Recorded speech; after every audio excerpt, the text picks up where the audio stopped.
կրկնօրյուն այդ դրսևորումները բացահայտող Չախոյանին, այսինքն ինքը այդպես հրահրում էր բռնությունը,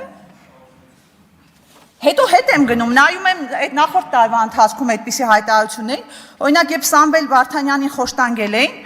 բառացի նույն ձևակերպումներով մի քիչ, հա մի բառ էս կողմ, մի բառ են կողմ, երևի այսպես շաբլոնից copy paste արած, էլի նույն բանն է, բռնության ցանկացած դրսևորում խիստ անընդունելի է եւ դատապարտելի եւ այլն, հետո գալիս է